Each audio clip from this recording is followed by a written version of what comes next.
Hello there, good people. Hi, I'm Jason from Green Country Agroforestry, and today you're kind of looking at my preparation for a corn patch. Now, as some of you know, we've gone in between where the blocks are going to be in the corn patch. We've dug trenches about 2 foot down, about a foot wide or so for the moment. Filled those with wood chips, so that banks moisture in the wood chips and that organic matter inside the walkway in between the corn blocks. So there's one there, walkway, corn block, walkway, corn block, walkway, and corn block. Now, some of you may be wondering, how can I grow a good garden if I only have maybe 4, 5, 6 inches of topsoil, or even less? How am I going to be able to grow a good garden that way? And here's a little trick that you can try out. Go ahead and dig down to the depth of your good soil, whatever your good soil depth is, right? Whatever that good topsoil is that you have to grow with. Take that and invert it over so that the grass side that is up is now upside down on the grass side that was up in the middle of your planting bed. So you'll be basically taking your topsoil, flipping it over into a raised planting area, a raised bed, just without any walls, right? Just a raised bed, no walls, just building it up, taking it out of where the walkway is and putting it on top. And just keep on digging it down until you get to the point where your soil is not really that good anymore, however deep that is, and then stop. You start out by taking your shovel and shoveling out that good topsoil in between the rows that you want to plant and turning that over on the top.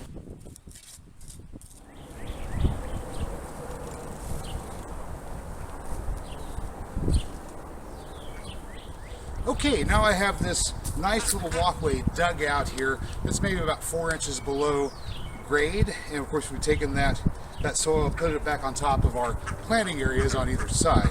This little recess here is a great place to add additional organic matter. Let's do that.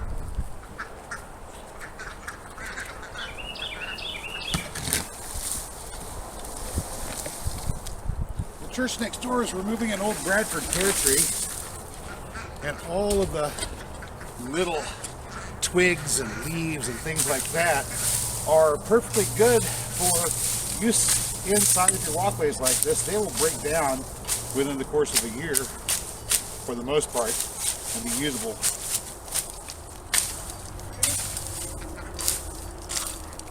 If I've got yard waste like this that I can use in the walk spaces, I don't have to haul it away.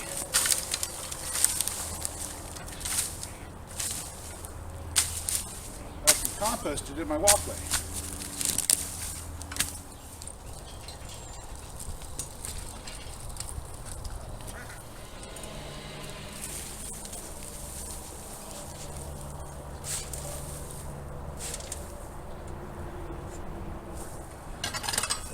Now, of course, since we've got these wood chips here, they're going to shore up the sides of these elevated planting areas on each side of me. Essentially little raised beds that we're making. We're not using blocks to hold it in. Well, I am for the moment right here. But I can remove these now that I've got wood chips filling up the space.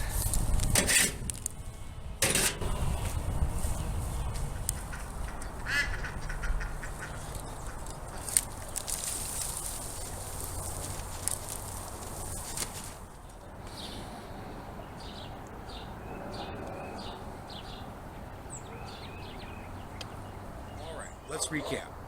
We started out with our shovel, and we took our shovel and we made walkways 3 foot wide on either side of our garden beds. We dug down to the depth of our topsoil. Whatever our good soil was, we dug down to that depth. We took that good soil and we put it on top of these garden beds right there. So now the depth of the soil in the area we're going to be planting at is 75% deeper than it was before. This area that was walkway, that once was a place for weeds, is now a nice, soft, springy, water-absorbent mass of carbon that will capture and absorb water that runs off, and nutrients that run off of the garden bed areas on either side. They won't let that run off the land and go to waste somewhere. Those will break down and be the fodder for future top dressing of our planting beds on either side. That's pretty much it. All I've got to do is go ahead and rake through this, use the fork to loosen up the area where we've been running the wheelbarrow back and forth over there, smooth her out, put a couple furrows in, drop in my seed.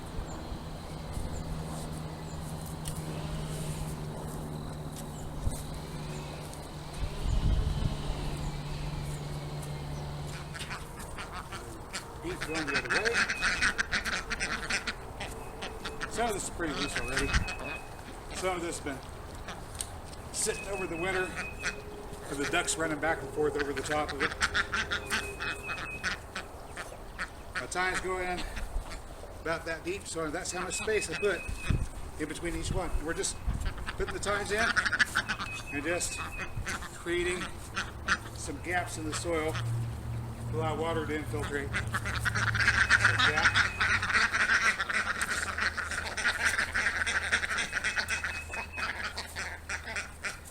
Pretty simple.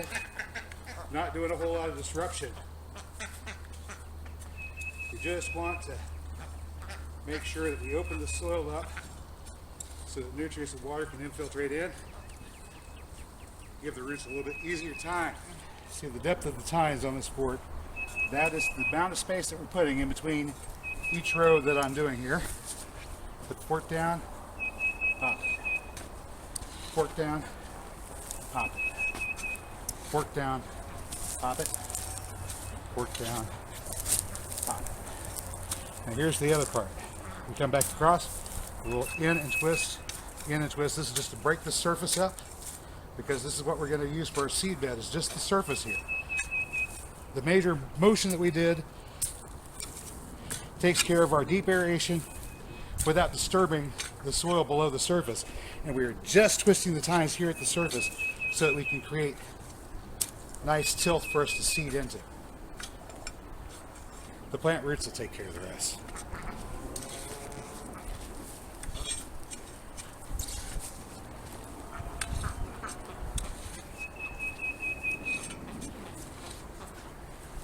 Till it's dry, huh? Yeah. Just breaking the surface so we can seed in.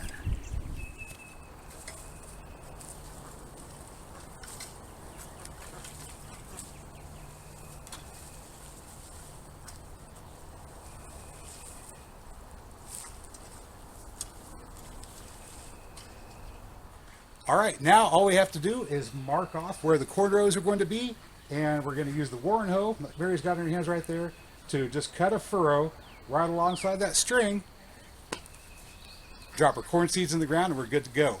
Hey, that's all I got for you today, good people. If you found this video informative or entertaining, you know what to do. I'll catch you next time. Until then, get out there and get growing.